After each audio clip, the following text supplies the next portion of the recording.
శ్లోకం చర్చించుకోబోతున్నాము.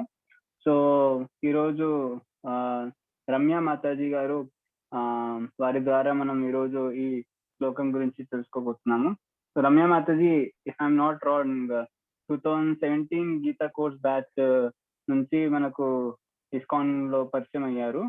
2019 సో మాతాజీ మన చూసుకుంటే జస్ట్ 2 years ఎక్స్పీరియన్స్ ఉందన్నమాట.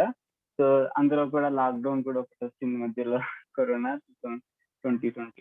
సో కానీ మాతాజీ గీతా క్లాసెస్ ఇవన్నీ చాలా సిన్సియర్ గా అటెండ్ చేసేవాళ్ళు. తర్వాత నోట్స్ చాలా చక్కగా రాసేవాళ్ళు అనమాట. ఏదైతే తను విన్నారో వాటిని అన్నిటిని రాసి గ్రూప్ లో పోస్ట్ చేసేవాళ్ళు. సో వాళ్ళ నోట్స్ ఎలా ఉంటుందంటే, ఏదైతే క్లాస్ లో చర్చించుకున్నామో అన్ని పాయింట్స్ అందులో కరెక్ట్ గా విత్ ఎగ్జాంపుల్స్ అన్ని మాతాజీ చాలా చక్కగా నోట్ చేసేవాళ్ళు అనమాట. సో వాళ్ళకు దీన్ని బట్టి నాకు ఏమర్థమవుతుందంటే, మాతాజీకి చాలా ఏమంటారు కాల్ దట్ అలర్ట్, చాలా అలర్ట్, తర్వాత కాన్సన్ట్రేషన్ పవర్ ఎక్కువ. So it's very rare, that's a gift of lord Krishna. So తర్వాత మాతాజీ కూడా ఐటీ కంపెనీలో పనిచేస్తున్నారు. సో షీఈ్ వర్కింగ్ అండ్ పనిచేస్తూ మాతాజీ కృష్ణ కాన్షియస్నెస్ లో కూడా ప్రాక్టీస్ చేస్తూ ఉన్నారనమాట. సో మాతాజీ ఫస్ట్ క్లాస్ ఇస్తున్నారు ఈరోజు. So all the best Mataji. So will continue now. Hare Krishna. Hare Krishna. Thank you Prabhuji for your kind words. ధన్యవాదాలు. ఇది నా మొదటి క్లాస్. సో మీ అందరి ఆశీర్వాదాలు, బ్లెస్సింగ్స్ నాకు అవసరం. ఇది నేను కృష్ణుడి మీద వదులుతున్నాను. కృష్ణుడు ఏదైతే చెప్పాలి అనుకుంటున్నారో, లైక్ నేను ఒక మీడియం అంతే. వాట్ ఎవర్ ఏదైతే వస్తున్నది కృష్ణుడి నుంచే రాని అని నేను ప్రేయర్ చేస్తూ కోరుకుంటూ మొదలెడతాం. ముందుగా ఫౌండర్ ఆచార్య ఏసీ భక్తి వేదాంత ప్రభుపాద్జీ, ఆయన ఈ ఇస్కాన్ స్టార్ట్ చేయకుండా ఉంటే మనం అందరూ ఈ రోజు ఇక్కడ ఉండేవాళ్ళం కాదు. సో ముందుగా ఆయనకి ప్రణామాలు తెలుపుకుంటూ మనం మంగళాచరణ్ ప్రేయర్స్ మొదలు పెడదాం. ఓం అజ్ఞానాతిమిరాంధస్య జ్ఞానాంజనాశలాకయా చక్షురున్మిలితం యేన తస్మై శ్రీ గురువే నమః. శ్రీ చైతన్య మనోభీష్టం స్థాపితం యేన భూతలే స్వయం రూపా కదా మహ్యం దదాతి స్వపదాంతికం. వందేహం శ్రీ గురో శ్రీయుత పదకమలం శ్రీగురుం వైష్ణవాంశ్చ శ్రీరూపం సాగ్రజాతం సహగణ రఘునాథాన్వితం తం సజీవం సాద్వైతం సావధూతం పరిజన సహితం కృష్ణ చైతన్య దేవం శ్రీ శ్రీ రాధా కృష్ణ పాదాన్ సహగణ లలితా శ్రీ విశాఖాన్వితాంశ్చ. హే కృష్ణ కరుణా సింధో దీనబంధో జగత్పతే గోపేశ గోపికా కాంత రాధాకాంత నమోస్తుతే. తప్త కాంచన గౌరాంగి రాధే వృందావనేశ్వరి వృషభానుసుతే దేవి ప్రణమామి హరిప్రియే. వాంఛాకల్పతరుభ్యశ్చ కృపా సింధుభ్య ఏవ చ పతితానాం పావనేభ్యో వైష్ణవేభ్యో నమో నమః. జయ శ్రీ కృష్ణ చైతన్య ప్రభు నిత్యానంద శ్రీ అద్వైత గదాధర శ్రీవాసాది గౌర భక్త బృంద. హరే కృష్ణ కృష్ణ కృష్ణ హరే హరే, హరే రామ రామ రామ హరే హరే. అందరికి ధన్యవాదాలు క్లాస్ జాయిన్ అయినందుకు. ఈ రోజు మనం భగవద్గీత 2వ అధ్యాయం 30వ శ్లోకం చూస్తున్నాము. నేను ముందుగా శ్లోకం చదువుతాను. దేహి నిత్యం అవధ్యోయం దేహే సర్వస్య భారత తస్మాత్ సర్వాణి భూతాని నాత్వం శోచితమర్హసి. ఈ శ్లోకం ఎవరైనా రిపీట్ చేయాలి అనుకుంటున్నారా ఆడియన్స్ నుండి?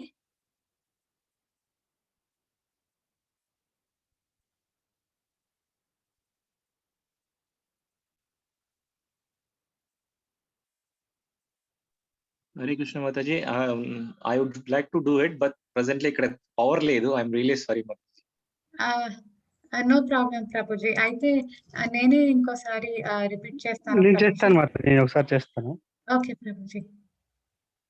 దేహి నిత్యమవద్యోయం దేహే సర్వస్య భారత తస్మత్ సర్వాణి భూతాని న త్వం శోచితు మహర్షసి. Okay, thank you Prabhuji. Thank you, ధన్యవాదాలు ప్రభుజీ. ఇంకొకసారి ఎవరైనా వాలంటీర్స్ ఉన్నారు ఇది ఇంకొకసారి రిపీట్ చేయడానికి?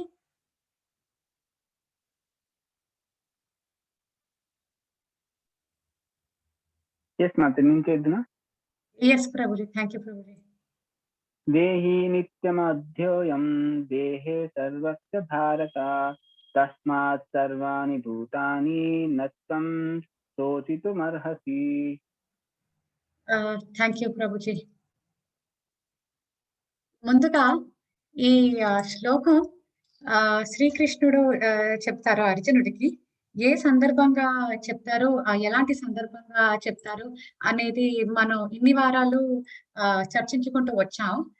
మనం ఇన్ని వారాలు చర్చించుకున్న సందర్భం ఒక చిన్న రీక్యాప్ చెప్పుకుందాం. ముందుగా ఈ శ్లోకం వివరణ తెలుసుకునే కన్నా ముందు, శ్లోకం అర్జునుడు నిస్సహాయక స్థితిలో తన గాంధీవ విల్లును పక్కన పాడేసి, కృష్ణ నా బంధువుల్ని ఎలా చెప్పమంటావు, నేను ఈ యుద్ధం చేయలేను అని చెప్పి పక్కన పెట్టేస్తారు.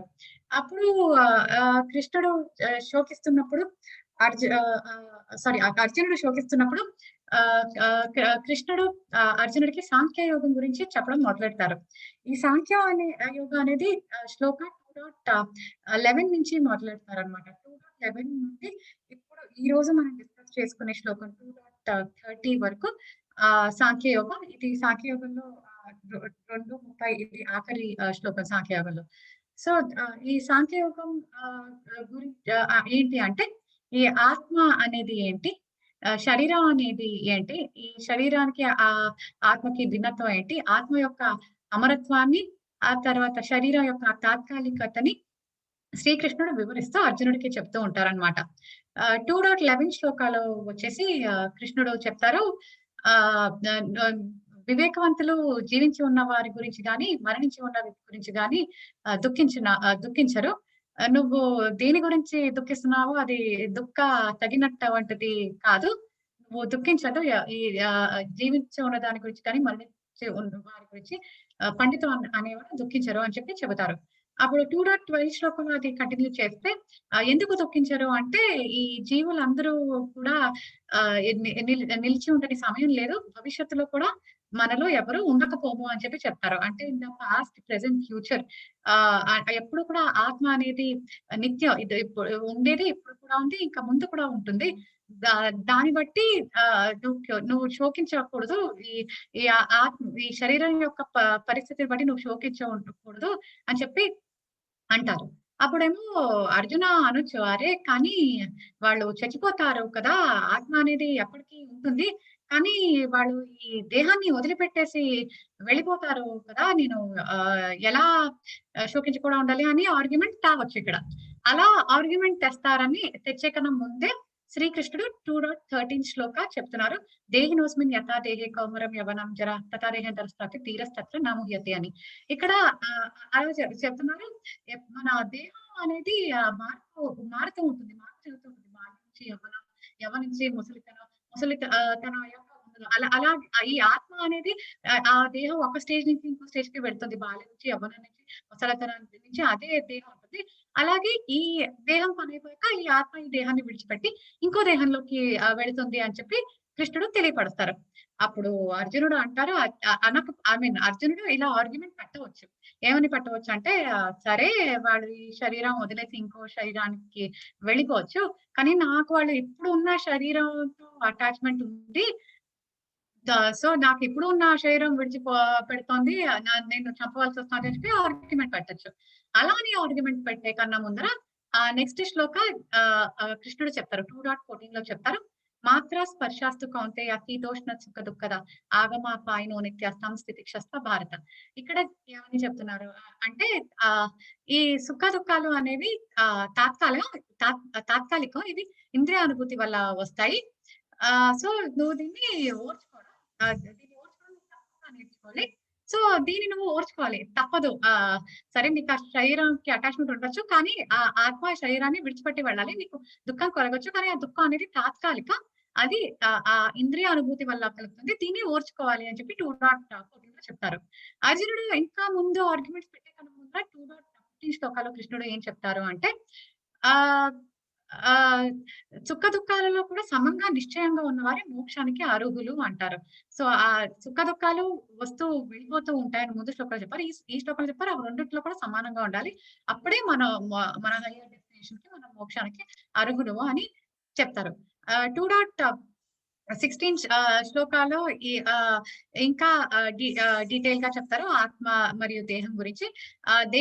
దేహం అనేది భౌతికమైన దేహం ఎల్లప్పుడూ ఉండేది కాదు, ఆత్మ మార్పు చెందదు అని చెప్తున్నారు.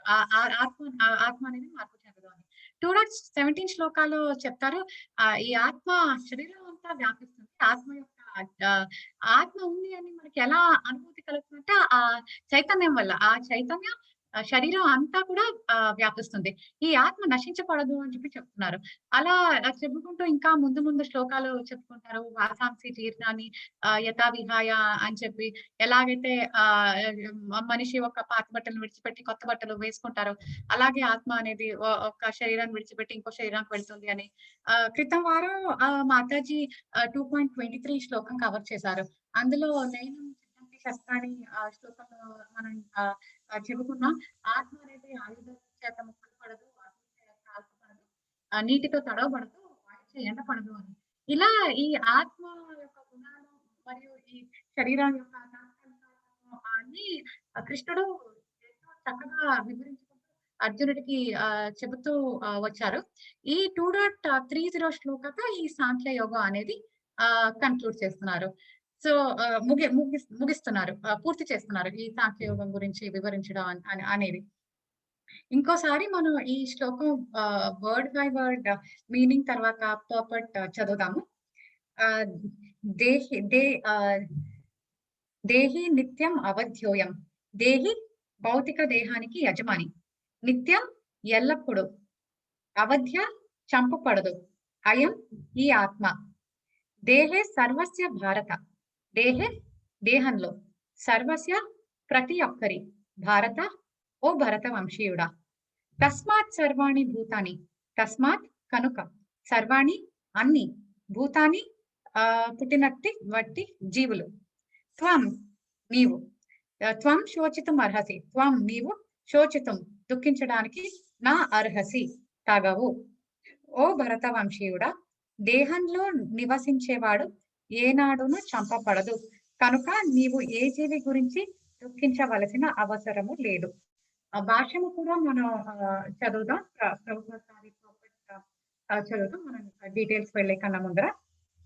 భాష్యము: మార్పురహితమైన ఆత్మను గురించిన ఉపదేశ అధ్యాయాన్ని భగవంతుడు ఇప్పుడు ముగిస్తున్నాడు.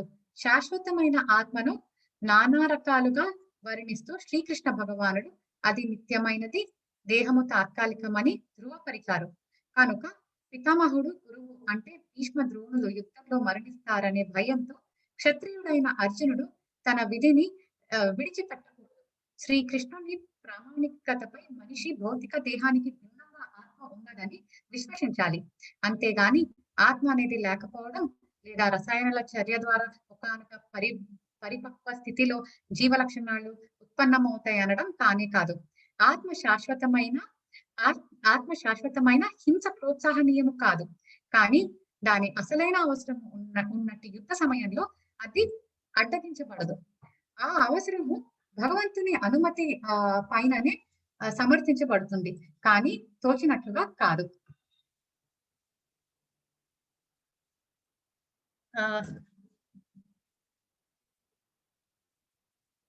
సో ఈ పర్పట్ లో మనకి 4 ముఖ్యమైన అంశాలు ఉన్నాయి. 4 ముఖ్యమైన అంశాలకి కూడా ప్రభుపాద వారు చాలా చక్కగా దాన్ని ఎక్స్‌ప్లనేషన్ ఇచ్చారు పర్పట్లో. మనం ఈ 4 అంశాలని చర్చించుకుందాం. ఒకటి ఏంటంటే దేహి నిత్యం అవధ్యోయం. దేహ అంటే బాడీ, హ్యూమన్ బాడీ. సో ఈ దేహి అంటే ఈ దేహాన్న యొక్క యజమాని, ఈ దేహాన్ని పొందినటువంటి వారు, అది ఆత్మ. ఈ దేహానికి యజమాని మన ఆత్మ. సో దేహి అంటే ఆత్మ. దేహి నిత్యం అని చెప్పి చెప్తున్నారు. నిత్య అంటే ఎల్లప్పుడూ ఉండేది, ఎప్పుడూ కూడా ఉండేది, ఎటర్నల్. అవధ్యోయం, అవధ్యోయం అంటే అది చంపబడదు. ఇన్ని శ్లోకాలలో కూడా కృష్ణులు చాలా విధాలుగా చెప్పారు అర్జునుడికి. ఈ దేహం అనేది నశించబడదు, చంపబడదు, ఏ ఆయుధం ముక్కలుగా ఉండలేదు, అది ఎల్లప్పటికీ ఉంది, అది ఎటర్నల్ అని చెప్పి మనం చర్చించుకున్నాం ఇప్పుడే. కృష్ణుడు చెప్పిన శ్లోకాలని 2.11 నుంచి 2.23 వరకు. సో అది కూడా ఇప్పుడు మళ్ళీ శ్రీకృష్ణుడు వారు ఇంకోసారి ఎంఫసైజ్ చేస్తున్నారు, అంటే ఇంకోసారి దృఢంగా చెబుతున్నారు అన్నమాట. దేహే అనేది నిత్యదే, అది చంపబడదు అని చెప్పి. నా హన్యతే హన్యమానే శరీరే అని కూడా చెప్పారు. ఈ శరీరం నశిస్తుంది కానీ ఆత్మ అనేది నశించదు అని ఇక్కడ మరొకసారి చెబుతున్నారు. ఎవరు కూడా చంపలేదు, ఆ శరీరంలో ఈ ఆత్మ అనేది ఉంది అని చెప్పి. శాశ్వతమైన ఆత్మ నిత్యమైనది, దేహము తాత్కాలికమైనది అని కృష్ణుడు ధృవపరిచారు.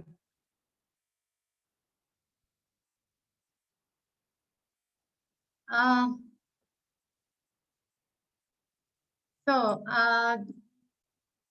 నెక్స్ట్ పాయింట్ కూడా ఇక్కడ ఏం చెప్తున్నారంటే, శ్రీకృష్ణుడు ప్రామాణికతపై మనిషి భౌతిక దేహానికి భిన్నంగా ఆత్మ ఉన్నది అని విశ్వసించాలి.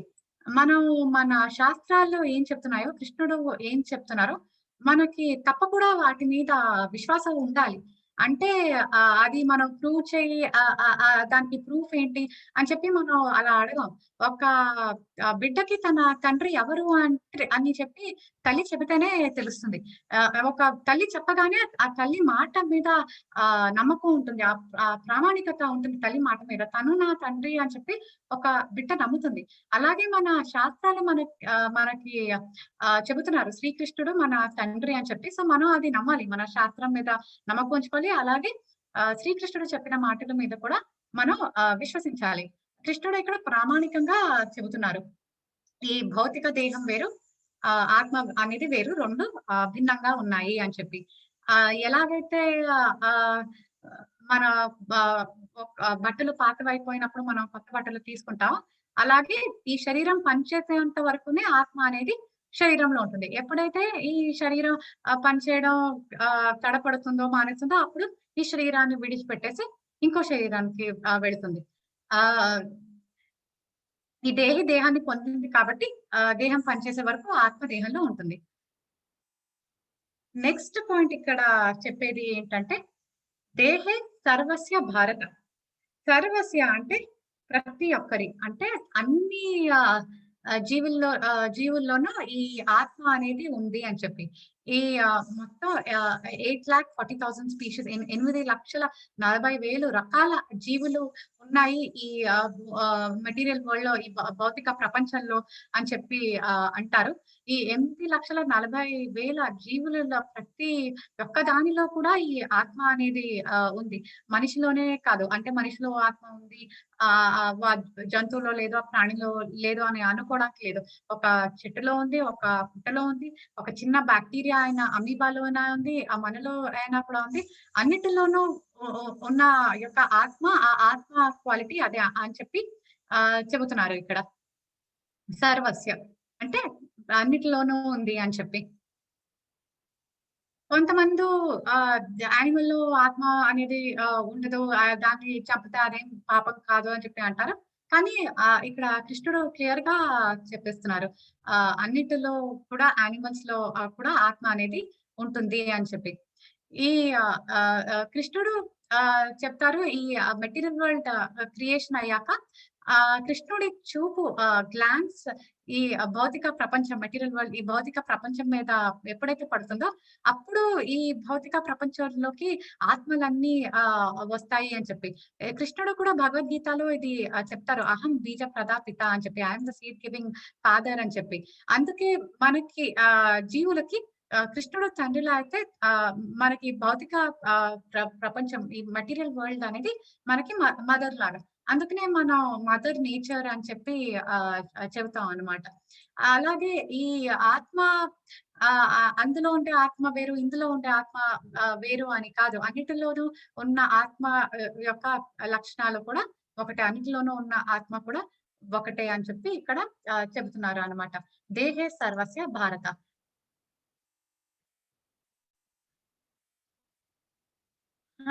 ఆత్మ అనేది లేకపోవడం అనేది లేదు. అది ఎప్పుడైతే కృష్ణుడు గ్లాన్స్ మెటీరియల్ వరల్డ్ మీద పడుతుందో అప్పుడే మనం ఈ భౌతిక ప్రపంచానికి వచ్చాం. ఆత్మ అనేది లేకపోవడం లేదా రసాయనాల చర్య ద్వారా ఒకానొక పరిపక్వ స్థితిలో జీవ లక్షణాలు ఉత్పన్నమవుతాయి అనడం కానీ కాదు.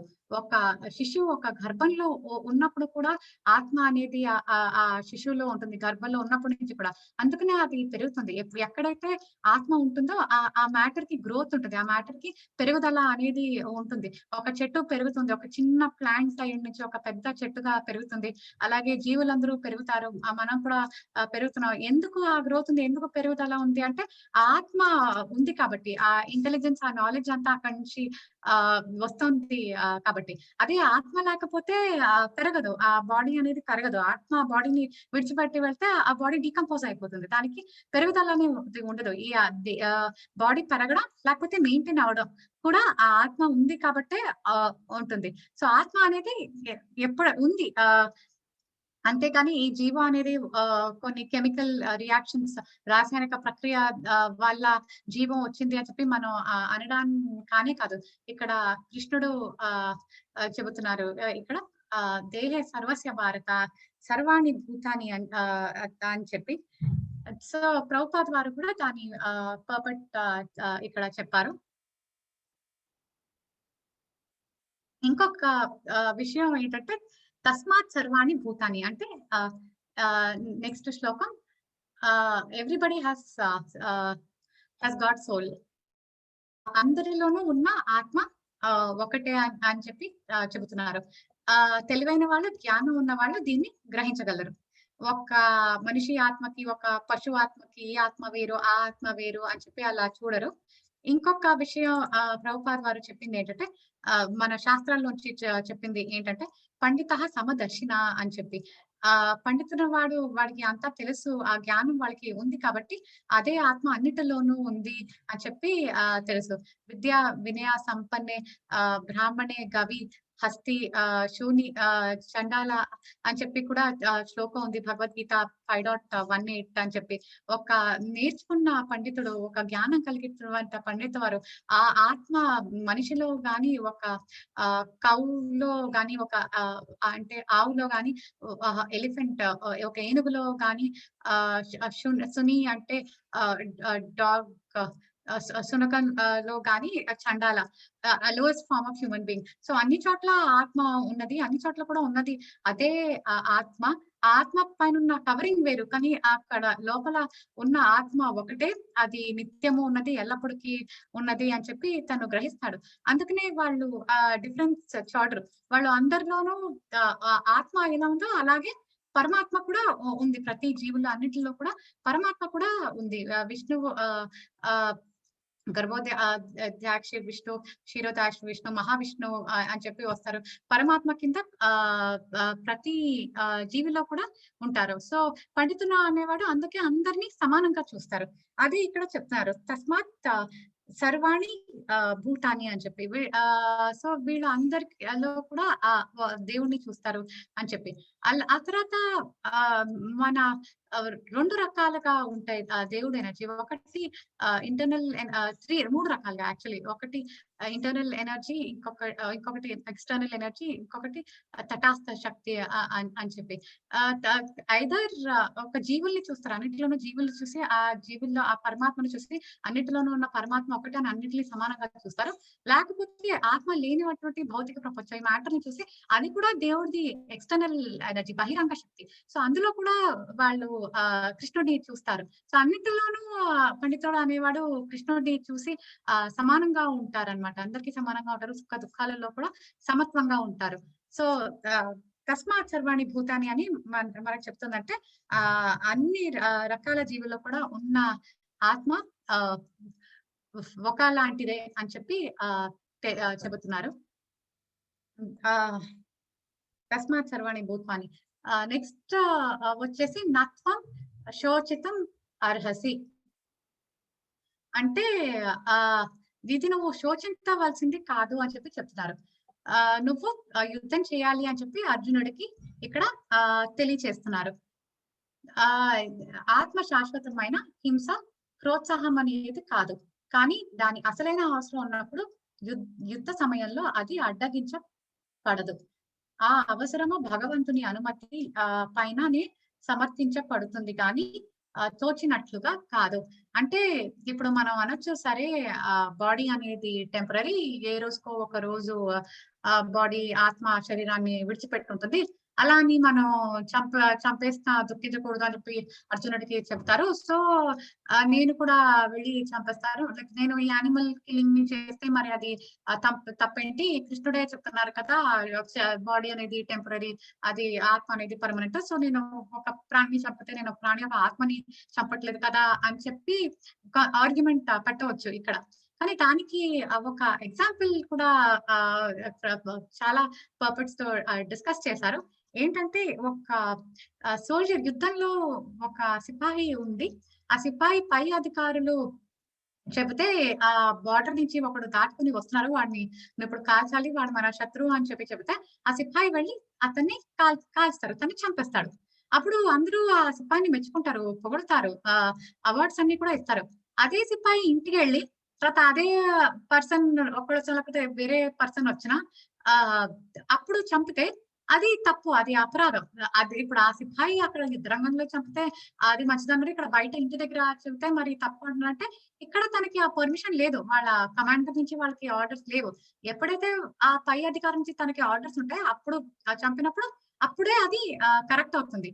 అలాగే భౌతిక ప్రపంచంలో మన చట్టాలు ఎలా ఉన్నాయో అలాగే స్పిరిచువల్ నేచర్ లో కూడా మనకి కొన్ని చట్టాలు ఉన్నాయి. ఆధ్యాత్మికంగా కూడా మనకి కొన్ని చట్టాలు ఉన్నాయి.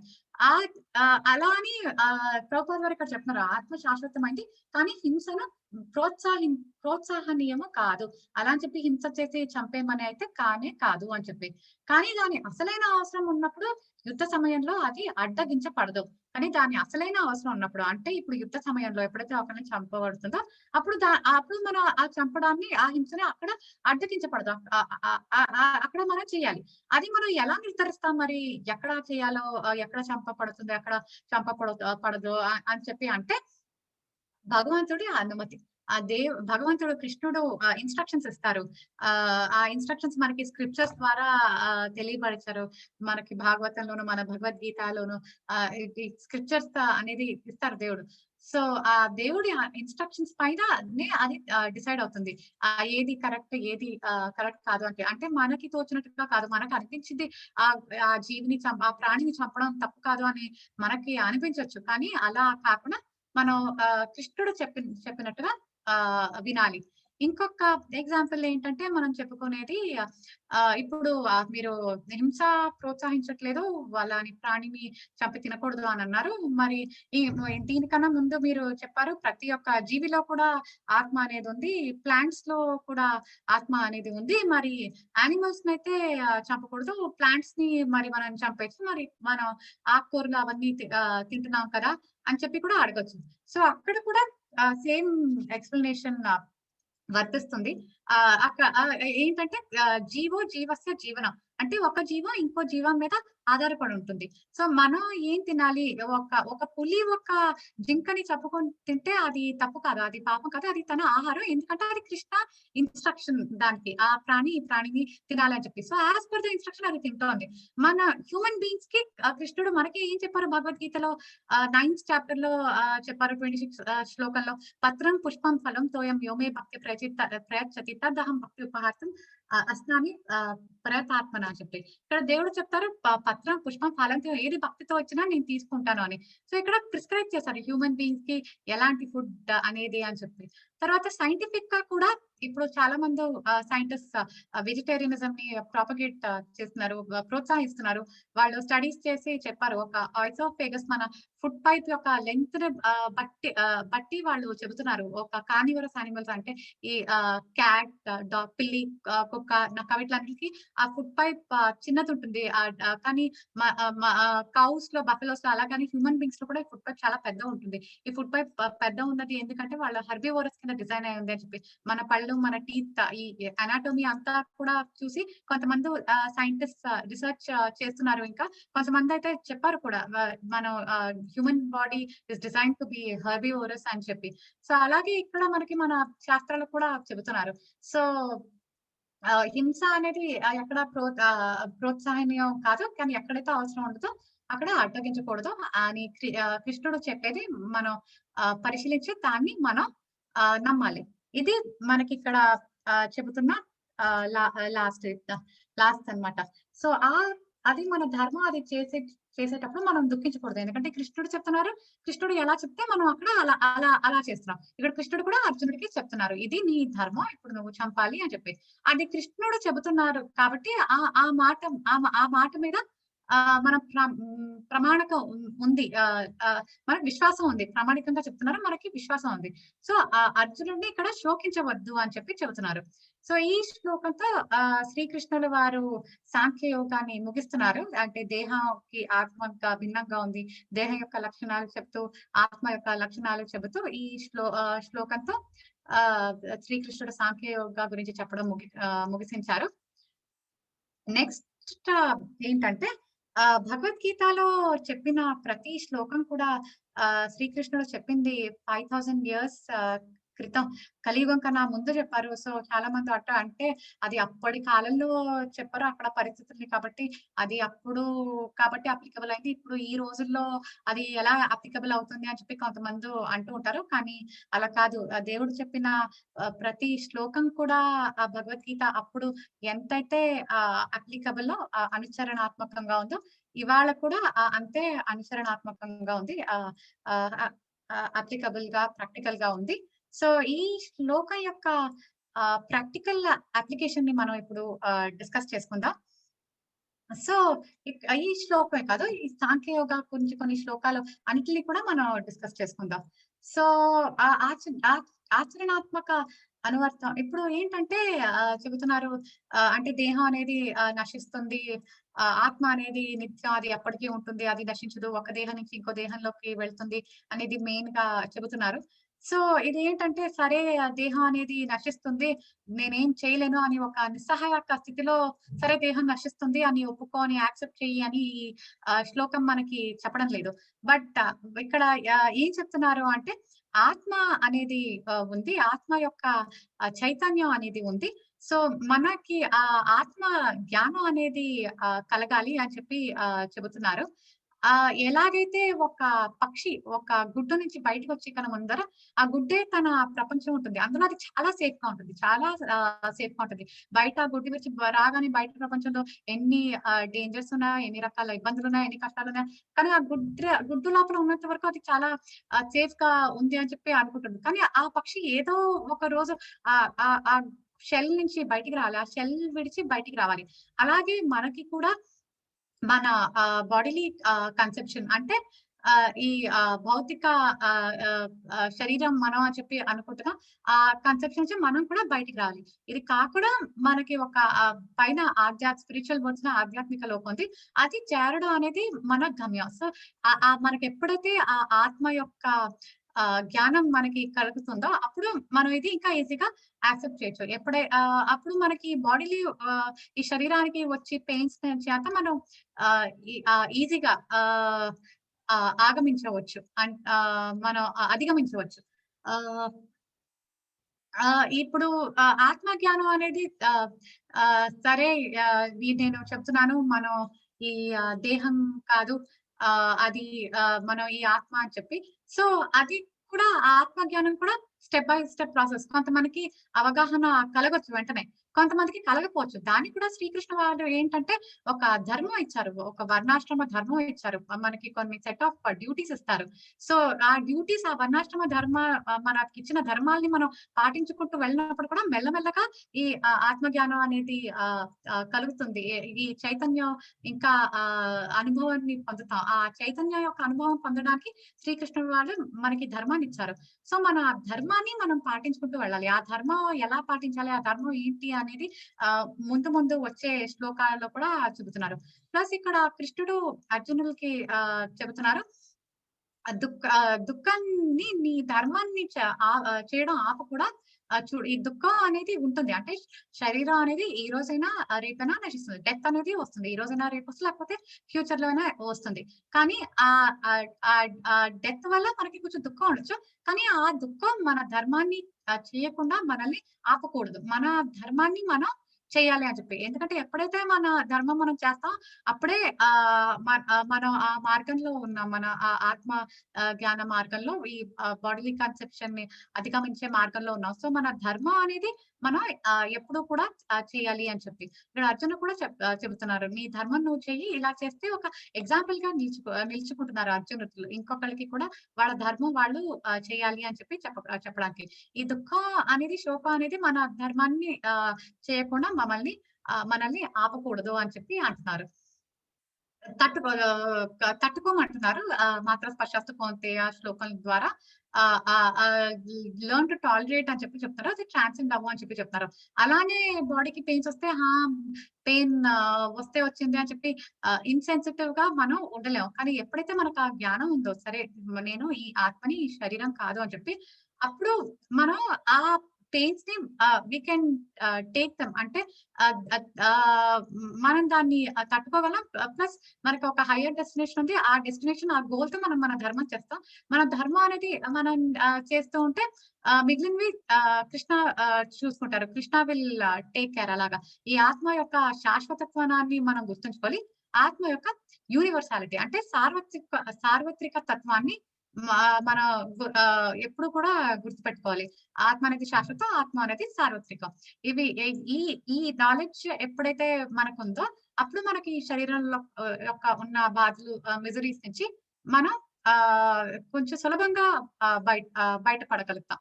ఎందుకంటే ఆ జ్ఞానం ఉన్నప్పుడు మనం మన ధర్మాన్ని చేస్తాం. మన ధర్మాన్ని చేయడం మనం ఎప్పటికీ ఆపం. సో ధర్మం రక్షితి రక్షిత అని కూడా చెప్తారు. అది మనల్ని రక్షిస్తుంది అని చెప్పి అంటారు.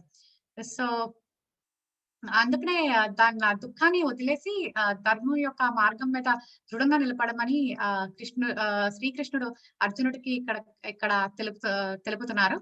ఈ ప్రాసెస్ కూడా ఇది చాలా ఇంటెలిజెంట్ గా అడాప్ట్ చేసుకోవడానికి మనకి కృష్ణుల వారు ముందు వచ్చే శ్లోకాలలో కూడా చెబుతున్నారు. ఇప్పుడు ఈ శ్లోకంతో సాంఖ్య యోగ అనేది అయిపోయింది. ముందర సకామ కర్మ యోగ గురించి చెప్తున్నారు. సో ఒక step by step process Krishna కూడా ముందు మనకి తెలుపుతున్నారు ఈ ప్రొసీజర్ అని చెప్పి. మనం ఆల్ ఆఫ్ అంటే ఆర్బిట్రరీగా ఈ బాడీకి పెయిన్స్ ఉంటే ఉండి, లేకపోతే బాడీ నాది కాదని ఒక ఆర్బిటరీగా చెప్పడం కాదు, కానీ ఒక ఇంటెలిజెంట్ ప్రాసెస్ ఉంది ఒక దీనికి. అది కూడా కృష్ణుల వారు ముందర చెప్తున్నారు. కానీ ఈ దుఃఖం అనేది తాత్కాలికం. ఆ దుఃఖం అనేది మన ధర్మాన్ని చేయకుండా మనల్ని ఆపకూడదు. ఎందుకంటే ఆ ధర్మమే మనం ముందర ఆధ్యాత్మిక జీవితాన్ని తీసుకెళ్తుంది. మన హయ్యర్ లైఫ్, ఒక ఎటర్నల్ సోల్, ఒక నిత్యమైన జీవులు మనం కృష్ణుడి దగ్గర ఉండడానికి ఈ ధర్మాన్ని ఇచ్చారు. సో ఆ ధర్మాన్ని మనం చేయడం అనేది ఎప్పటికీ కూడా ఆపకూడదు. దుఃఖం ఉన్నా కూడా మన ధర్మం చేయడం మానకూడదు. ఇది ఈ శ్లోకం యొక్క ప్రాక్టికల్ అప్లికేషన్, ఆచరణాత్మక అనువర్తనం. వచ్చే శ్లోకాలలో వచ్చే సెషన్స్ లో మనం సకామ కర్మయోగ గురించి తెలుసుకుందాం. 2.31 నుంచి శ్రీకృష్ణుల వారు సకామ కర్మయోగ అంటే మన కర్మలో ఎలా చేయాలి, ఆ కర్మలు ఏంటి అని చెప్పి చెబుతున్నారు. సో ఇది చాలా చిన్న శ్లోకం. ఇక్కడతో నేను తెలియపరచానని అనుకుంటున్నాను. నేను క్వశ్చన్స్ తీసుకునే కన్నా ముందర నా కృతజ్ఞతలు చెప్పుకోవాలి అని ఇస్కాన్ ఫౌండరాచార్య శ్రీ శ్రీ భక్తివేదాంత స్వామి ప్రభుపాద్ వారు వర్క్ వల్ల వాళ్ళ సెల్ఫ్లెస్ వర్క్ అంటే వాళ్ళు ఏది కూడా వాళ్ళకి రావాలి గేన్ అని చెప్పి చూడలేదు. అలా కాకుండా వాళ్ళ గురువులు చెప్పారు అని దాన్ని బట్టి మొత్తం జీవులందరినీ కూడా కృష్ణుడికి దగ్గరికి ఒక్కొక్క స్టెప్ ఇంకా దగ్గరికి వెళ్ళడానికి అని ప్రయత్నించారు. సో నా కృతజ్ఞతలు ముందుగా ప్రభుపాద్ వారికి. ISKCON white field హరిక్షేత్ర Das Prabhuji, కోటి శ్రీ గౌరవ్ దాస్ ప్రభుజీ, సీతాదేవి దాసి మాతాజీ వాళ్ళు నా మీద ఆ నమ్మకం ఉంచి నాకు ఈ ఆపర్చునిటీ కలిగించారు. సో లాస్ట్ చాప్టర్ లో చెప్తారు శ్రీకృష్ణుడు అర్జునుడికి ఎప్పుడైతే ఈ గీత అది ఎవరికైతే విశ్వాసం ఉన్న వాళ్ళకి చెప్తావో అలా చెప్తూ ఉంటే ఆ డివోషనల్స్ మీకు ఇంకా వస్తుంది దేవుడి మీద అని చెప్పి. సో నాకు ఆ డివోషన్ రావడానికి అని ఈ ఆపర్చునిటీని నాకు ఇచ్చారు. సో దానికి హరిక్షేత్ర దాస్ ప్రభుజీకి, కోటి శ్రీ గౌరవ్ దాస్ ప్రభుజీకి, సీతాది దేశీ మాతాజీకి ధన్యవాదాలు. నా గీతా క్లాస్ గురువులు నేను నేర్చుకున్నది రాఘవేంద్ర దాస్ ప్రభుజీ నా భక్తి వృక్ష క్లాస్, అతను యుగల్ కిషోర్ దాస్ ప్రభుజీ భక్తి వృక్ష క్లాస్, తర్వాత కార్తికేయ దాస్ ప్రభుజీది ఆన్లైన్ డైలీ 1 డే శ్లోకాస్. వీటిల నుంచి నేను నా గీత క్లాస్ గీతా నేర్చుకుంటాను. వీళ్ళు నా గీత క్లాస్ గురుస్, వీళ్ళందరికీ కృతజ్ఞత తెలుపుతూ తర్వాత నేను ఆన్లైన్ విన్నవి చాలా ప్రభుజీ చాలా మాతాజీ దగ్గర విన్నాను. అందులో 2.30 ఈ శ్లోకానికి ప్రత్యేకంగా అయితే చైతన్య చరణ్ దాస్ ప్రభుజీ యొక్క గీతా ప్రవచనం ఈ ప్రాక్టికల్ అప్లికేషన్ నాకు అక్కడి నుంచే తెలుసుకున్నాను. సో ఆయనకి కూడా నా కృతజ్ఞతలు తెలుపుకుంటున్నాను. సో అంతే. ఇప్పుడు ఎవరికైనా ఏమైనా ప్రశ్నలు సందేహాలు ఉంటే ఇప్పుడు అడగవచ్చు. Thank you so much Mataji, మంచిగా చెప్పినారు. మీరు చాలా ఇన్స్పైరింగ్ మాతాజీ, ఇంత చిన్న ఏజ్ లో having so much of devotion, very inspiring Mataji. Thank you. ధన్యవాదాలు Mataji for your kind words. Yeah, Mataji. Sometimes we feel, we have lost so many years, Mataji. When we think about our age, I have the same feeling, we have lost so many years. Maybe that's also part of karma. Maybe we didn't had God mercy then. Maybe at least 10 years down the lane, if we had this kind of thoughts, life would have changed entirely. Thank you Mataji. అది కృష్ణుడు ఆజ్ఞ అనుమతి. ఆయన ఎప్పుడు ఆ భక్తి రావాలి అని అనుకుంటారు, అప్పుడే అది కలుగుతుందేమో, నాకు తెలీదు. But thank you for your kind words Mataji. Thank you, Mataji. I feel very happy when I see, youngsters coming on with this devotional service, Mataji. నాకైతే చాలా ఇన్స్పైరింగ్ గా ఉంటుంది. Thank you Mataji.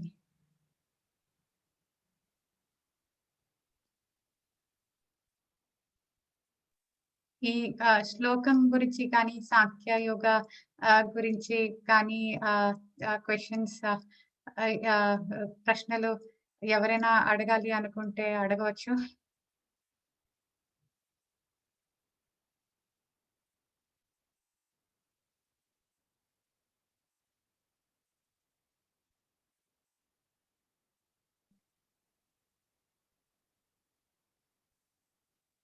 హరే కృష్ణ. అందరికి మీ వాయిస్ ని అన్మ్యూట్ చేశాను. ఎవరైనా ప్రశ్నలు ఉంటే అడగొచ్చు. హరే కృష్ణ.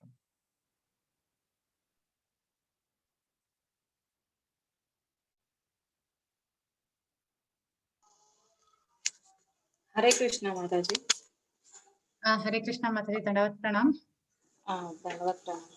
చాలా చిన్న ఏజ్ లో కూడా మీరు ఇట్లా మొదటిసారి తీసుకుని చాలా బాగా ఇంకా చెప్పడానికి ట్రై చేస్తున్నారు. మీరు ఆత్మ గురించి ఆత్మ అనేది హింస అని చెప్పారు కదా, ఇంకొకసారి చెప్పగలరా మాతాజీ? అంటే మీరు ఆ స్లైడ్స్ లో రాశారు కదా, ఆత్మ అనేది హింస కానీ అది అన్ని సమయంలో పనికిరాదు. అంటే ఆత్మ శాశ్వతమైనది, ఆత్మ శాశ్వతమైన హింస ప్రోత్సాహనీయము కాదు. అదే మేబీ అది సరిగా రాలేదేమో అలా అనుకున్నాను. అదే ఆత్మ అనేది హింస అనేది కొంచెం డౌట్ వచ్చింది. కాదు కదా, ఆత్మ హింసించమని కాదు. ఇక్కడ చెప్పేది ఏంటంటే ఆత్మ శాశ్వతంగా ఉంటుంది. అంటే ఇప్పుడు చెప్తున్నారు భీష్ముల ద్రోణాచార్యుని నువ్వు చంపేస్తున్నాను అని అనుకోకు. అది నువ్వు దేహం మాత్రమే అక్కడ నశిస్తుంది, ఆత్మ అనేది నశించట్లేదు. సో నువ్వు ఆ ఆత్మని నువ్వు డిస్ట్రాయ్ చేయలేవు, ఏ ఆయుధాన్ని డిస్ట్రాయ్ చేయలేదు. అలాగే ఆ ఆత్మని నువ్వు చంపలేవు అని చెప్పి ఎవరు కూడా ఆత్మని చంపలేవు అని అర్జునుడికి చెప్తున్నారు. సో ఆత్మని ఎవరు కూడా చంపలేరు, ఆత్మ శాశ్వతమైనది. అలాని నువ్వు హింస చెయ్యి, ఎవరిని పడితే వాళ్ళని చంపేయచ్చు, ఏ జంతువుని పడితే ఆ జంతువుని చంపేయచ్చు అని అయితే చెప్పట్లేదు. అది ప్రోత్సహించటం లేదు. అది ఇక్కడ తెలుపుతున్నారు ప్రభుపాద వారు. ఆత్మ అనేది శాశ్వతము కానీ హింస ప్రోత్సాహనీయము కాదు. అంటే నేనేమనుకుంటున్నానంటే సహజంగా ఎవరైనా మన బంధువులు అయితే ఏంటి, రిలేటివ్స్ అయితే ఏంటి, మనం ప్రేమించే వాళ్ళు కానీ ఎప్పుడైనా అలా చనిపోబోతున్నారు అంటే దుఃఖించడం అనేది సహజం. అంటే అర్జునుడు కూడా దుఃఖించడం అనేది అది కూడా ఒక సహజమైన దుఃఖించబడడం అనేది కదా అని నేను అనుకుంటున్నాను. అంటే శ్రీకృష్ణుడు ఏదైతే చెప్పారో ఆత్మ అనేది శాశ్వతమైనది, అది చనిపోయాక ఇంకో శరీరం నుంచి ఇంకో శరీరంలోకి వెళ్తుంది అంటారు. కానీ ఈ జన్మలో ఏదైతే భీష్ముడి రూపంలో ద్రోణాచార్యుల రూపంలో ఉంటుందో ఆత్మ అనేది నెక్స్ట్ ఇంకొక జన్మలో మళ్ళా వాళ్ళు పుట్టారు అని మనం రికగ్నైజ్ చేయలేం కదా, గుర్తించలేం కదా. అలా కూడా మనకి తాత్కాలికమైన బాధలు అనేవి ఉంటాయి కదా. అవును మాతాజీ. లైక్ నేను చైతన్యచరణ్ దాస్ ప్రభుజీ శ్లోకంలో నేను విన్నది, మనం సడన్ గా ఆల్ ఆఫ్ సడన్ ఈ బాడీలీ కన్సెప్షన్ మనం ఇది దేహం కాదా అని అయితే వదిలేయలేము. మనం ప్రేమించిన వాళ్ళు, మనకి ఇష్టపడిన వాళ్ళు మరణించినప్పుడు మనకి దుఃఖం ఉంటుంది. దుఃఖం ఒకటి, శోకం ఒకటి, అంటే ఒకటి గ్రీఫ్ ఒకటి, లామెంటేషన్ ఒకటి. దుఃఖం ఉన్నా అది తాత్కాలికం, అది మన ఇంద్రియ అనుభూతి వల్ల వస్తాయి. అది సమ్మర్ అండ్ వింటర్ లాగా, అది శాశ్వతం కాదు. ఆ దుఃఖం అనేది శాశ్వతం కాదు. అది ఎప్పటికో ఒకప్పుడు ఆ హీలింగ్ అనేది జరుగుతుంది. ఆ దుఃఖం శాశ్వతం కాదు. అలా అని చెప్పి ఆ శోకంలో మనం మునిగిపోయి మన ధర్మాన్ని మనం చేయడం వదిలేయకూడదు. మన ధర్మాన్ని మనం పాటించాలి అని చెప్పి చెప్పడం జరుగుతోంది ఇక్కడ. ఎందుకంటే ఆ ధర్మం అనేది మనకి ఇంకా ఆత్మ అనుభూతిని కలిగిస్తుంది, మన నెక్స్ట్ డెస్టినేషన్ ని తీసుకెళ్ళడానికి మనం సహాయపడుతుంది. సో ఇక్కడ అర్జునుడు కూడా తనకి చాలా ఇష్టమైన వాళ్ళు భీష్ముడు ద్రోణాచార్యులు చనిపోతారు అని చెప్పి నేను యుద్ధం చేయనంటారు. కానీ ఇక్కడ యుద్ధం చేయడం అనేది తన ధర్మం. సో నీ ధర్మాన్ని నువ్వు చెయ్యాలి. ఈ దుఃఖం అనేది ఉంటుంది కానీ అది ఓర్చుకోవాలి, మాత్ర సంశాస్త్రం ఉంటాయి అని చెప్పి. ఎందుకంటే దేహం శాశ్వతం కాదు అని చెప్తున్నారు. ఆ మరణం అనేది ఎప్పటికైనా తప్పదు, అది ఎప్పటికైనా వస్తుంది. పుట్టిన తర్వాత ఈ దేహం అనేది మెటీరియల్ నుంచి పుట్టిన తర్వాత దేహం అనేది పోతుంది, అది ఎప్పటికైనా అవుతుంది. ఆ దుఃఖం ఉంటుంది కానీ దాన్ని అధిగమించి మనకి ఆత్మానుభూతి కలిగి ఈ యుద్ధం చేయమని చెబుతున్నారు. బట్ సారీ, నాకు అది చెప్పడం ఈజీ అయి ఉండొచ్చు. నాకు ఈ ఎక్స్పీరియన్స్ అయితే టచ్ వుడ్ నాకు కలగలేదు. సో ఆ ఫీలింగ్స్ నాకు తెలియదు. బట్ నేను చదివింది థియరిటికల్ గా, నేను గీతా క్లాస్ విన్నది గురించి ఇప్పటిదాకా ప్రాక్టికల్ అప్లికేషన్స్ గురించి చదివింది అయితే నాకు తెలిసినది ఇంతే. ఒకవేళ సీనియర్ డివోటీస్ సీతాదేవి మాతాజీ కానీ కుడి శశి ప్రభు కానీ దీని గురించి ఇంకా చెప్పాలి అంటే I will be very happy. నేను కూడా నేర్చుకుంటాను ఈ క్వశ్చన్ ద్వారా. హరే కృష్ణ మాతాజీ. వెరీ నైస్ మాతాజీ, చాలా ఎక్సలెంట్ గా చెప్పారు. క్లాసు చాలా బాగా చెప్పారు మాతాజీ. సో ఈ ISKCON white field Telugu preaching group లో మీరు చాలా చిన్న పిల్ల, చాలా బాగా చెప్పారు. దయచేసి అందరూ మాతాజీకి హరే కృష్ణ మహామంత్రంతో మన ధన్యవాదాలు తెలియజేద్దాము. సో ఇప్పుడు ప్రశ్న ఏంటో చూద్దాము. హరే కృష్ణ కృష్ణ హరే హరే, హరే రామ హరే రామ రామ రామ హరే హరే. రామ హరే హరే. వెరీ నైస్ మాతాజీ, చాలా చక్కగా చెప్పారు. ఓకే, హరే కృష్ణ. జ్యోతి మాతాజీ. హరే కృష్ణ మాతాజీ. మాతాజీ, మీరు మీకు తెలిసింది కదా, మాతాజీ చెప్పేస్తారు ఆన్సర్. ఏంటంటే అర్జున అడుగుతారనమాట, నా కళ్ళ ముందే ద్రోణాచార్యులు భీష్ముల వారు మరణింపబడటం అనేది నేను సహించలేను అంటారనమాట, నేను చూడలేను అని అంటారు. సో అప్పుడు అర్జున అంటారనమాట, నీవు శీతోష్ణ సుఖ దుఃఖాలు మాతాజీ చెప్పారు కదా, ఎండాకాలము వానాకాలము ఎలా అయితే వస్తూ పోతూ ఉంటాయో అలాగే ఈ సుఖము దుఃఖము ఇవన్నీ కూడా వస్తూ పోతూ ఉంటాయి, దాన్ని సహించాలి అని చెప్తున్నారు. అప్పుడు కృష్ణ అంటారు, సహిస్తే నాకేమొస్తుంది అని అంటారు. అప్పుడు అర్జున అడుగుతారనమాట, కృష్ణుని అడుగుతారు, సహిస్తే నాకేమొస్తుంది అని అంటే నీకు మోక్షం వస్తుంది అని చెప్తారనమాట. మోక్షం వస్తుంది అంటే మళ్ళీ అడుగుతారు, కానీ నేను నా కళ్ళతోటి ఈ అటాచ్ వాళ్ళ బాడీ వాళ్ళకున్న వాళ్ళ శరీరముతోటి నాకు అటాచ్మెంట్ ఉంది కదా, ఆసక్తి ఉన్నది కదా, మరి అది ఎలా అని అడుగుతారు. అప్పుడే ఆయన ఇంకా ఆత్మ గురించి చెప్తారనమాట, నీవు దేహాన్ని చూసి మోహంతో ఉన్నావు, వారు దేహం కాదు వారు ఆత్మలు అని చెప్తారనమాట. మనము అంటే చాలా మనుషులం కాబట్టి మనకేమీ జ్ఞానం అన్ని తెలియదు కాబట్టి, శ్రీకృష్ణుడు పరమాత్ముడు కాబట్టి ఇవన్నీ చెప్పాడు ఇన్ని శ్లోకాలు ఇంత భగవద్గీత. ఇది ఒక రకంగా చెప్పాలంటే కేవలం అర్జునుడికే కాదు, మొత్తం మానవాళికి భవిష్యత్తులో కూడా చెప్పినట్టు, అంతే కదా? కరెక్ట్. అర్జునుడు చాలా శుద్ధ భక్తుడు మాతాజీ. శుద్ధ భక్తుడు అంటూ కృష్ణుడికి ప్రియ సఖుడు అనమాట. ప్రియ సఖుడు ఎల్లవేళలా కృష్ణుడితోనే ఉంటారనమాట, కృష్ణ నామమే తలుస్తూ ఉంటారు. అసలు అర్జునుడికి అసలు ఈ గీతా జ్ఞానమే అక్కర్లేదు. అర్జునుడు శ్రద్ధగా అసూయ లేకుండా కృష్ణుడు చెప్పిన భగవద్గీతను వింటారు అనే నమ్మకం ఉండబట్టి ఆయన్ని సెలెక్ట్ చేసుకొని ఆయన నిమిత్తగా పెట్టుకొని భగవద్గీతను చెప్పడం జరిగింది అనమాట. ఆయన శుద్ధ భక్తుడు, ఆయనకి తెలియకేం కాదు, మోహంతో ఉన్నారనమాట చిన్నప్పటి నుంచి. అలా భీష్ముల వారికి ద్రోణాచార్యుల వారి మీద అటాచ్మెంట్ ఎక్కువ కాబట్టి అలా నిమిత్తగా పెట్టుకొని ఈ డ్రామా అంతా జరుగుతోంది అని చెప్తారు ఆచార్యుల వారు, వైష్ణవాచార్యులు. ఇదంతా అర్జునుడు శుద్ధ భక్తుడు, ఆయనకు తెలియని ఏమీ లేదు. ఆయన చాలా మంచి క్షత్రియుడు, ధర్మాన్ని పాటిస్తూ ఉంటారు. కృష్ణుడు మీద సఖుడు. కృష్ణుడు చెప్తారు తర్వాత ముందు అధ్యాయాల్లో కూడా, అర్జున నీవు అసూయ లేకుండా శ్రద్ధతో వింటున్నావు, నువ్వు నాకు చాలా ప్రియము అని చెప్పి ఆయన చెప్తారనమాట. ఇలా చెయ్యి, ఇలా ఇది నా అభిప్రాయము, ఇలా ఉండాలి అని చెప్పి ఆయన అన్ని కూడా చాలా ఎంతో అర్జునుడి మీద ప్రీతితోటి చెప్తారనమాట. హరే కృష్ణ మాతాజీ. అంటే అర్జునుడు చాలా భక్తుడు కదా, ఇప్పుడు ఏదైతే కృష్ణుడి నామం జపిస్తున్నామో అంటే లాస్ట్ లో చివరిలో పాండవులు ద్రౌపది నడుచుకుంటూ కొంతమంది ధర్మరాజు ఒక్కడే తప్ప మిగతా వాళ్ళందరూ మధ్యలోనే చనిపోయారు, ధర్మరాజు ఒక్కడే నడుచుకుంటూ స్వర్గానికి వెళ్ళాడు అంటారు కదా. అంటే అంటే ఇలా యూట్యూబ్ లో అన్ని ఎప్పుడైనా అలా వస్తుంటాయి కదా, చూసాను. ఫస్ట్ ద్రౌపది చనిపోతుంది, తర్వాత అందరు పాండవులు వరుసగా చనిపోతారు, లాస్ట్ లో ధర్మరాజు మధ్యలో ఒక కుక్క వస్తే దాన్ని కూడా వెంట పెట్టుకొని వెళ్తాడు.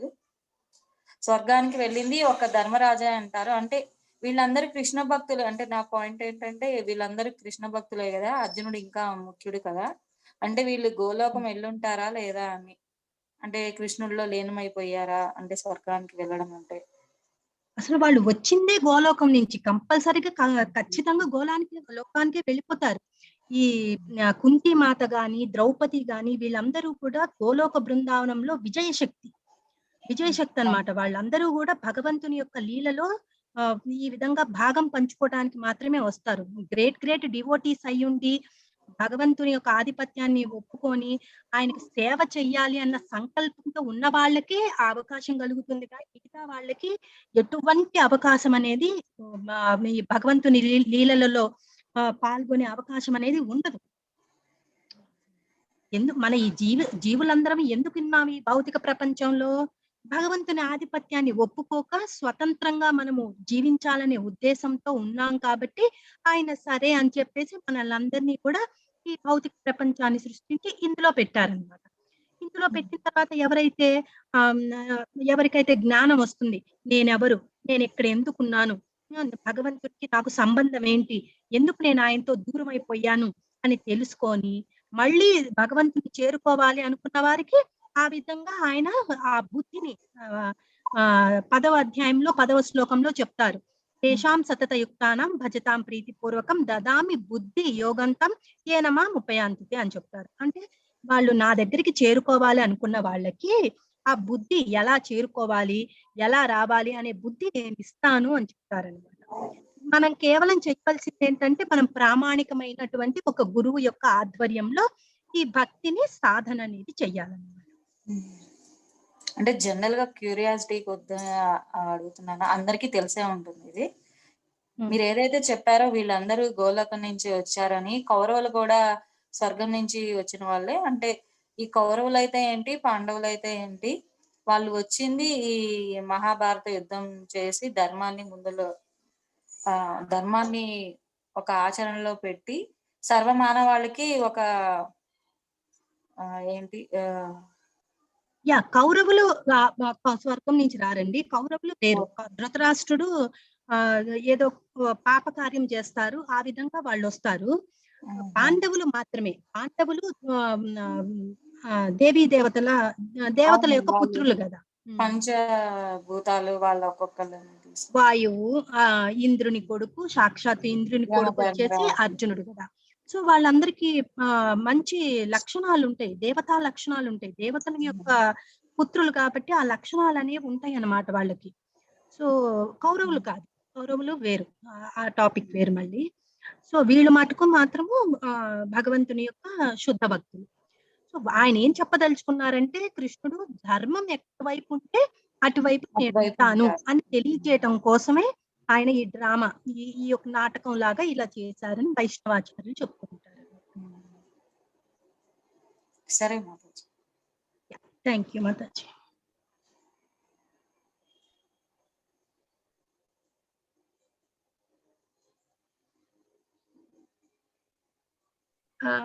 ఇంకెవరికైనా ప్రశ్నలు ఉన్నాయా అండి?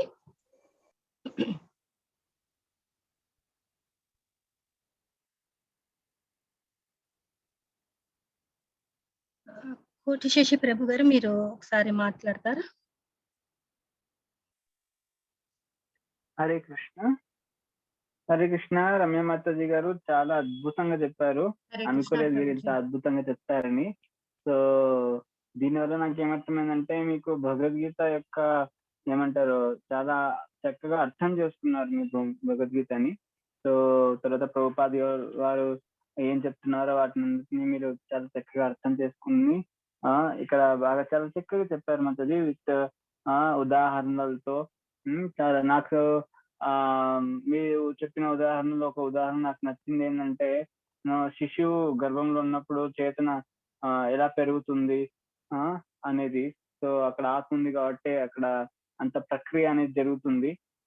సో ఆ ఎగ్జాంపుల్ నాకు చాలా బాగా నచ్చింది. తర్వాత సోల్జర్, సైనికుడి యొక్క ఎగ్జాంపుల్ చాలా బాగా నచ్చింది. సో చాలా చాలా చక్కగా సింపుల్ ఎగ్జాంపుల్స్ తో అందరికి అర్థమయ్యేలా మీరు చాలా చక్కగా చెప్పారు మాతాజీ. సో చాలా చాలా ధన్యవాదాలు. సో ముందు ఇంకా క్లాసులు మీ ద్వారా వినాలనుకుంటున్నాము. సో తర్వాత ఈ రోజుతో 2వ అధ్యాయం 30వ శ్లోకంతో ఈ సాంఖ్య యోగ అనేది ముగిస్తుంది. తర్వాత వచ్చే ముందు శ్లోకాల్లో మనం సకామ కర్మ యోగ గురించి శ్రీకృష్ణ భగవానుడు మనకు తెలియజేస్తున్నారు. సో సకామ కర్మయోగ అంటే మన యొక్క ధర్మం కర్తవ్యం ఏంటి, అది ఎలా పాటించాలి అనే గురించి మనకు శ్రీకృష్ణ భగవానుడు చెప్పబోతున్నారు అనమాట. సో తర్వాత చూసినట్లయితే ఇక్కడ ఒక స్టెప్ బై స్టెప్ ప్రొసీజర్ వెళ్తుంది. సో ఫస్ట్ ఇలా చేయాలి, తర్వాత ఇలా ఉండాలి, తర్వాత ఇలా చేస్తే ఇలా ఫలితం వస్తుంది అని శ్రీకృష్ణ భగవానుడు మనకు చాలా చక్కగా భగవద్గీతలో ఎక్స్ప్లెయిన్ చేస్తున్నారు, వివరిస్తున్నారు. సో దాన్ని మనం అర్థం చేసుకోవాలంటే ముందుగా మనం భగవద్గీత చదవాలి, వినాలి, తర్వాత అర్థం చేసుకుంటేనే అప్పుడు మనకు ఆ జీవితంలో మన జీవితంలో మనం పాటించవచ్చు అన్నమాట. సో అర్జునుడు లాగా మనకున్న శోకాల నుంచి మనం బయటపడవచ్చు అన్నమాట ఈజీగా. సో ముందు మనం అందరం ఈ క్లాసులు వింటూ సో వీటిని అర్థం చేసుకుంటూ మనం ముందు నడుద్దాము. తర్వాత మన జీవితం కూడా శ్రీకృష్ణ భగవాన్ వైపుకి తీసుకెళ్దాం. సో ఎప్పుడైతే మనం అలా చేస్తామో అప్పుడు మన ఈ భౌతిక దుఃఖాల నుంచి బయటపడవచ్చు ఈజీగా. సో వీటితో ఇంతటితో మనం ఈ కార్యక్రమాన్ని ముగిద్దాము. హరే కృష్ణ హరే కృష్ణ కృష్ణ కృష్ణ హరే హరే, హరే రామ హరే రామ రామ రామ హరే హరే. ఓం భగవద్గీత की जय, श्रील प्रभुपाद की जय, श्रील गुरुदेव की जय. If there are any offenses in my speech, please forgive Prabhuji. Thank you. Hare Krishna. Hare Krishna. Hare Krishna. We'll end here.